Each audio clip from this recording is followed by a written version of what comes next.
Vous écoutez l'épisode 169 du podcast Mes trucs de prof, dans lequel je vous parle de suspendre son jugement.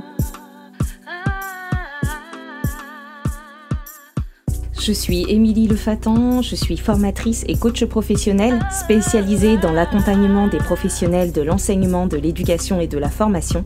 Et dans le podcast Mes trucs de prof, je partage avec la communauté enseignante des réflexions, des conseils, des découvertes, avec l'intention de réfléchir et de faire réfléchir, de remettre du sens et du bien-être dans les pratiques et par ricochet dans la vie des élèves.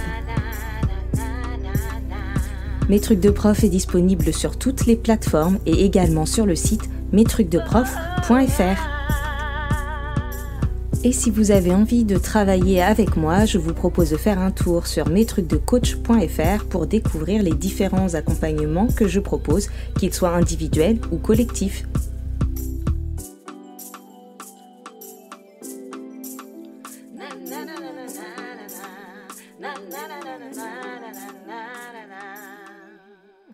Savoir suspendre son jugement est l'une des compétences qui m'a été le plus utile dans ma vie professionnelle et dans de nombreuses situations.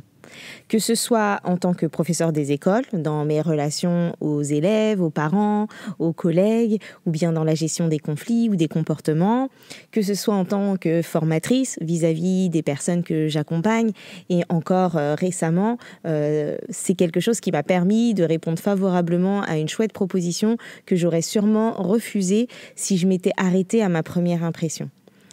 Et dans cet épisode, je vais vous illustrer quelques situations professionnelles dans lesquelles il est fort utile de savoir suspendre son jugement et je vais décrypter ce qu'il y a derrière cette compétence. Comme une de mes missions en tant que coach est de vous accompagner dans le développement de vos habiletés comportementales et de vos compétences psychosociales, c'est vraiment un sujet qu'il me semble important d'aborder avec vous ici. Et à chaque fois que je vis une situation où je me dis « Ah ben voilà, encore une fois, j'ai bien fait de suspendre mon jugement », je me dis que vraiment, il faut que je vous en parle dans le podcast. Donc ça fait plusieurs fois dans ce podcast que j'évoque avec vous l'idée de filtre, de jugement, de façon de voir le monde qui viennent interférer dans notre communication et dans nos choix professionnels. Et tout ça correspond à notre carte du monde, à notre façon de voir les choses, d'envisager les choses à l'aune de ce que nous sommes, à l'aune de nos valeurs, à l'aune de nos représentations. Et petit aparté rajouté au montage, je vous en parle dans mon livre « Enseigner selon son profil ». Donc n'hésitez pas à aller le lire. Ce qui fait que quand on a une situation à vivre, à jauger, à comprendre, on va le faire aussi avec parfois des a priori, parfois des représentations qui ne sont pas forcément objectives. Et l'idée de suspendre son jugement, d'être capable de suspendre son jugement, ce qui s'apprend, ce que moi j'ai appris à faire, qui devient selon moi un geste professionnel, en tout cas un geste conscient, c'est pour moi l'un de mes plus gros apprentissages professionnels. Et on pourrait résumer ça par « ne présume de rien ». Nous ne pouvons pas être sans jugement, nous avons forcément un jugement quand quelque chose se passe. Par contre, les jugements que nous faisons d'une situation sont, comme je vous le disais, liés à nos filtres, à notre expérience de vie, à notre façon de voir les choses.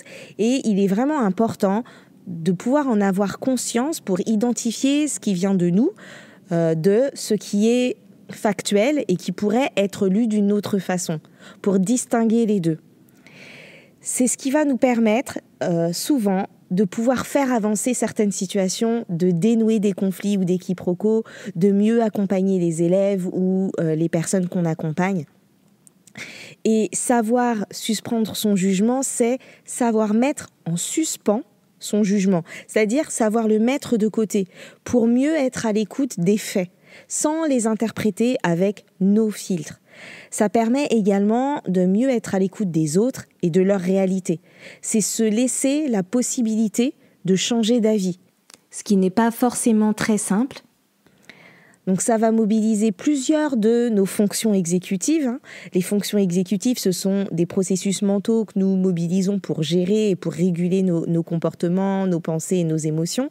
C'est tout ce qui se passe dans nos têtes quand nous devons faire face à une situation nouvelle ou inattendue ou qu'il faut résoudre un problème quel qu'il soit. Et quand, par exemple, on doit se retenir de pleurer ou de répondre ou de réagir, ou quand nous devons planifier des tâches pour atteindre un but, par exemple. Tout ça, ce sont les fonctions exécutives et je vous en ai parlé de manière assez détaillée dans l'épisode 163, que je vous invite à aller écouter. Et donc, parmi les fonctions exécutives, pour mon propos d'aujourd'hui, il y en a 2 qui nous intéressent particulièrement. Ce sont la flexibilité cognitive et le contrôle de l'inhibition. Pour être en mesure de suspendre son jugement, il va falloir se voir penser et identifier que ce que nous pensons est un jugement, est une interprétation. Et ce n'est déjà juste ça, c'est pas toujours aisé. Ici, intervient déjà le contrôle de l'inhibition, c'est-à-dire que j'ai une pensée automatique et je dois en quelque sorte me retenir cette pensée pour l'empêcher d'avoir un impact sur mes actions ou sur mes réactions. Donc je dois être consciente que j'ai cette pensée et je dois essayer de l'inhiber, de la mettre de côté pour pouvoir voir autre chose. Parfois, je vais me retenir de réagir, je vais me retenir de commenter ou de décider tout de suite. Et il s'agit vraiment de résister à la tentation ou au réflexe naturel de réagir suite à mon jugement. Donc je vais mettre mon jugement de côté et attendre d'avoir d'autres éléments ou bien de pouvoir aller chercher de la donnée, de la data pour pouvoir étayer mes pensées, étayer mon esprit critique et voir ce que j'en fais et réévaluer ou évaluer et réévaluer la situation. Donc je vais aller poser des questions pour m'assurer de ma bonne compréhension ou pour voir comment l'autre a vu les choses. Et là, pour vraiment rendre efficace on pourrait appeler ça cette rétention de jugement, je vais vraiment devoir faire preuve de flexibilité cognitive. Et donc cette flexibilité cognitive, on va l'utiliser pour pouvoir changer d'avis ou pour s'efforcer de voir une situation sous différents aspects. Et c'est elle qui va nous permettre d'innover, de concevoir la situation sous un autre angle. En gros, elle va m'empêcher d'être bornée et obtuse. Elle va m'ouvrir le champ des possibles et c'est d'ailleurs une des compétences qu'on développe le plus en coaching.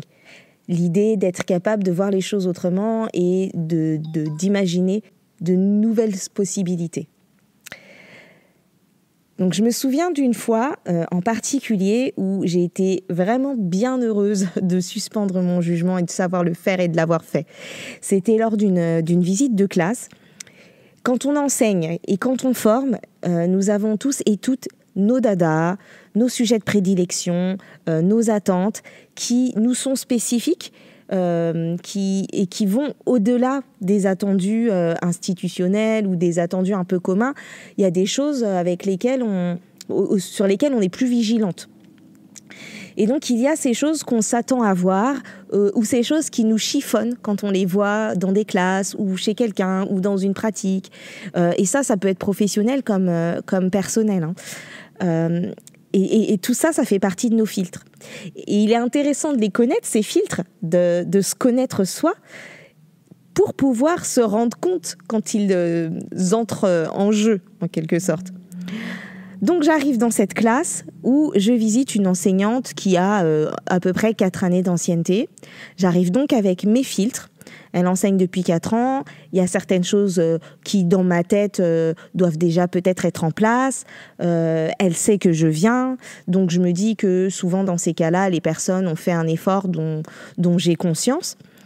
Et puis, c'est aussi une enseignante que j'ai déjà accompagnée en formation et donc, je m'attends, là, je vous partage vraiment mes filtres, je m'attends à ce qu'elle ait réinvesti certaines choses. Résultat, j'arrive dans la classe et j'ai intérieurement jugement sur jugement. Et plus je suis dans la classe, plus je fulmine intérieurement et ça commence à brouiller ma vision des choses. Sur le moment, je m'en rends pas compte.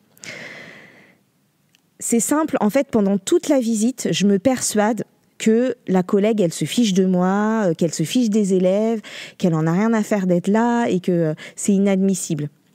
Mais quand même, comme j'ai cette compétence que j'ai notamment développée grâce à ma formation de coach, de suspendre mon jugement et d'être dans l'ouverture et de me raisonner pour me dire, ben voilà, il y a peut-être quelque chose que je vois pas, il y a peut-être quelque chose que j'ai pas identifié. Donc je laisse toujours cette place pour essayer de comprendre ce que moi je ne vois pas parce que je suis pas dans la tête des gens. Donc je me vois faire, je me vois penser au bout d'un moment, je me rends compte que je suis pas dans le bon état d'esprit et donc je réussis à switcher. Et je mets donc de côté mon jugement pour essayer d'aller voir ce qu'il se passe du point de vue de la collègue et pour pouvoir entendre ses préoccupations. Je sais, pour l'avoir expérimenté souvent, à chaque fois, que je ne sais pas ce qui est important pour l'autre et ce qui a motivé ses choix sans lui demander. Alors, comme dans tous mes entretiens, je laisse toujours la parole à l'autre en premier. Et puis, je suis prête à découvrir ce qui n'est pas visible. Je suis prête, et je sais, parce que je sais que je ne peux pas deviner ce qui se passe dans la tête de l'autre, même en étant très bonne en inférence. Et donc là, eh bien, la collègue, elle partage avec moi ses préoccupations. Et chaque irritant observé, chaque chose qui m'a irritée pendant l'observation, était en fait une préoccupation pour elle. Et elle n'était pas du tout désinvolte, elle se moquait pas du tout de moi, elle avait juste besoin d'aide, elle avait juste besoin de clarification, elle avait besoin aussi d'éclairage sur certaines choses et elle avait besoin d'autorisation.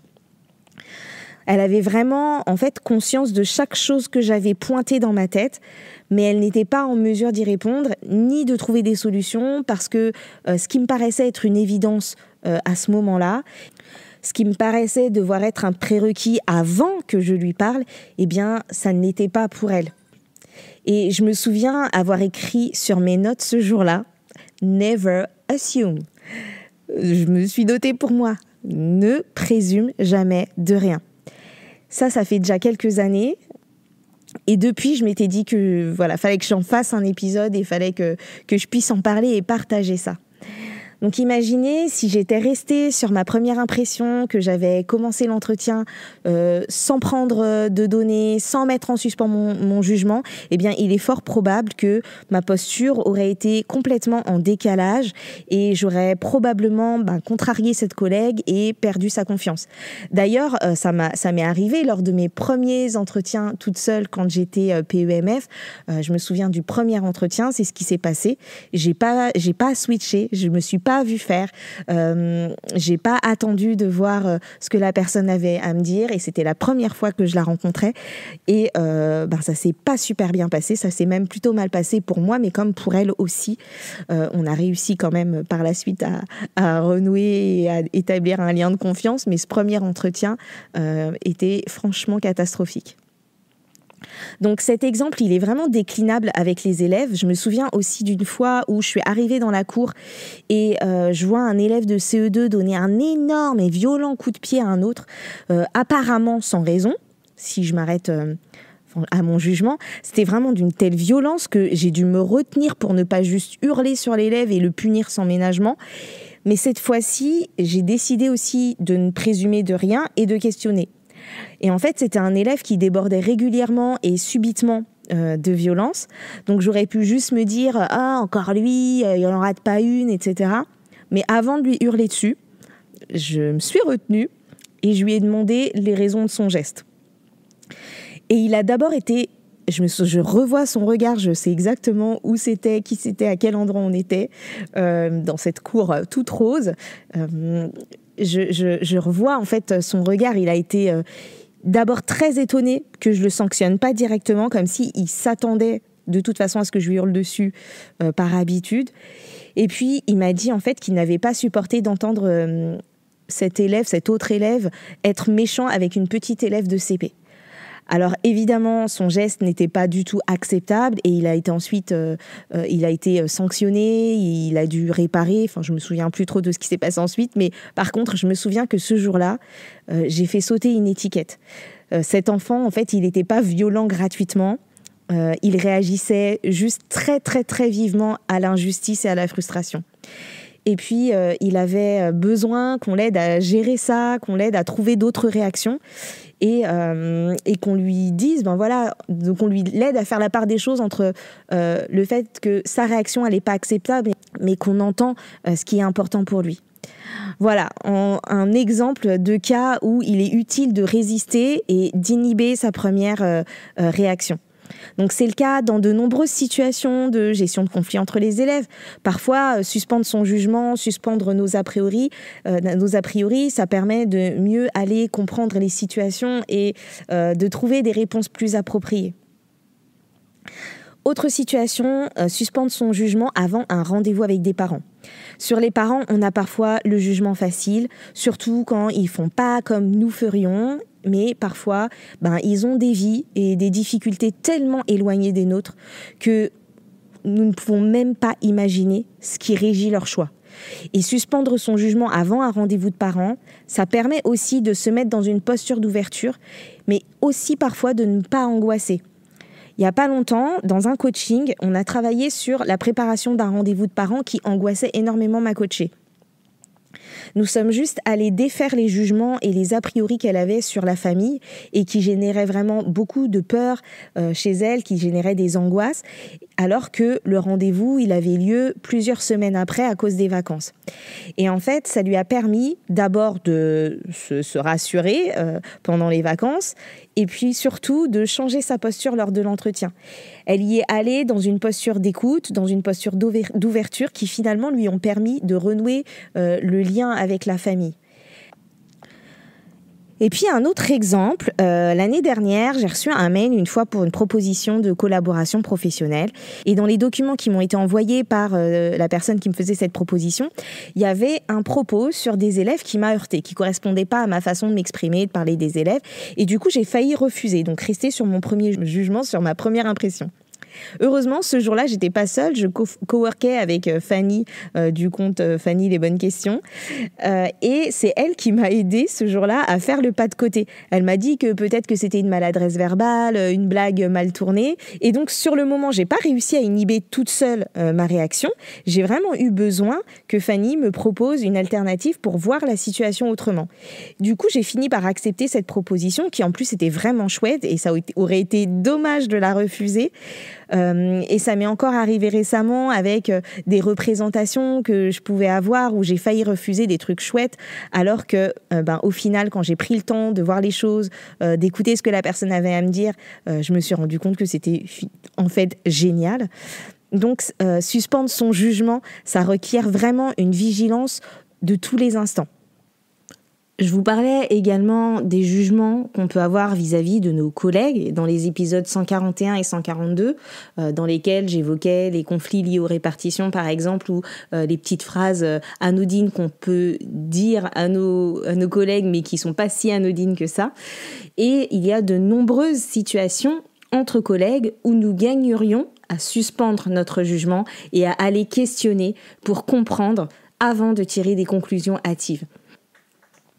Donc laissez-moi vous parler de l'exemple de cette collègue qui n'allait jamais en salle des maîtres, qui mangeait seule dans sa classe le midi et qui, après 1 mois dans sa nouvelle école, a commencé à faire jaser parce que les collègues ont commencé à penser qu'elle les prenait de haut, qu'elle s'excluait du groupe et finalement une certaine animosité a fini par s'installer.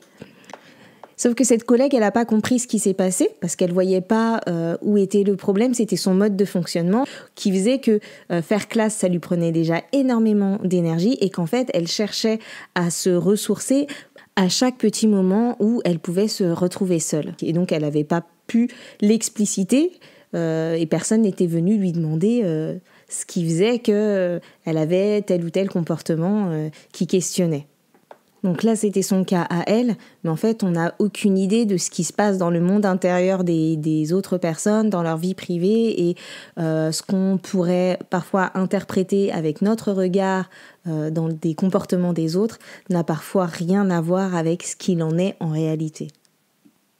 Donc peut-être que ces exemples restent quand même assez anecdotiques, mais j'espère qui vous auront permis de voir et de jauger, de comprendre en quoi il est utile de savoir suspendre son jugement, et peut-être que vous vous êtes découvert une compétence déjà acquise ou alors que vous avez envie de la développer et d'y prêter un petit peu plus attention.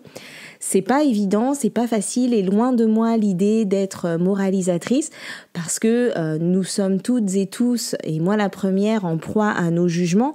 L'idée, c'est juste d'être conscient et de savoir de temps en temps ne plus avoir de jugement, mais en tout cas pouvoir les percevoir pour se dire ok, je mets de côté 2 secondes, 2 minutes, 2 jours, le temps de pouvoir me faire une autre idée. Et nous avons conscience des mécanismes, eh bien, je suis sûre que nous pouvons agir dessus. Allez, je vous donne un dernier exemple, le fait de suspendre son jugement avant une formation que l'on doit suivre. Je ne l'ai pas vécu personnellement parce que j'aime tellement apprendre que je suis toujours contente d'aller en formation, quel que soit le sujet. Par contre, en tant que formatrice, je vois la différence entre les personnes qui arrivent dans une posture d'ouverture et celles qui sont coincées déjà dans leur jugement avant même d'avoir débuté la formation. C'est presque une question d'état d'esprit finalement. Si on arrive en formation en étant convaincu que ce sera nul, que le sujet est nul, qu'on n'apprendra rien, que c'est du vu et du revu, eh bien notre biais de confirmation nous fera voir que ce qui confirme déjà notre jugement. Alors que même si le sujet ne nous emballe pas, mais qu'on met ça de côté pour voir, juste pour voir et se laisser la chance d'être surpris ou surprise, et de voir ce qu'on peut en tirer, de voir ce que ça peut quand même nous apporter, de voir si on peut quand même passer un moment sympa, et bien du coup on vit les choses vraiment complètement autrement. Donc, suspendre son jugement, c'est inhiber ses réactions et se mettre dans un état d'esprit d'ouverture qui nous permette de considérer les choses autrement et qui nous permettent d'accéder à une vision plus large et de créer du lien avec les autres, d'être plus à l'écoute de l'autre. Et l'idée, c'est de se dire, ne présume de rien, ne suppose pas, attends de voir. Dernier point, apprendre à suspendre son jugement pour les autres permet aussi, finalement, de s'assouplir vis-à-vis de soi-même. Parce que quand on juge facilement les autres, on peut aussi avoir tendance à se juger soi-même assez facilement ou à craindre du coup que les autres ne nous jugent avec autant de facilité que nous avons à juger les autres. Donc, ce que je me dis, c'est que savoir suspendre son jugement, c'est une manière de s'assouplir vis-à-vis des autres, mais c'est donc aussi une manière de s'alléger de nos jugements vis-à-vis de nous-mêmes. Qu'en dites-vous ? Merci pour votre écoute. Après Gestion de classe mode d'emploi, sachez que mon second livre consacré à la connaissance de soi est disponible. Il s'appelle « Enseigner selon son profil, mieux se connaître pour mieux enseigner » et je vous y partage plein d'exercices introspectifs pour cela. Vous pouvez retrouver tous les autres épisodes du podcast sur le site mestrucsdeprof.fr ou sur votre application d'écoute de podcast préférée. N'hésitez pas à laisser plein d'étoiles et des commentaires pour soutenir mon contenu et retrouvez-moi sur les réseaux sociaux LinkedIn, Instagram, Facebook pour suivre mes actualités. Et si vous n'avez pas envie de dépendre des algorithmes pour cela, vous pouvez vous inscrire à ma newsletter mensuelle sur mestrucsdecoach.fr/newsletter. Je vous retrouve bientôt pour un prochain épisode et d'ici là, prenez soin de vous. Bye bye.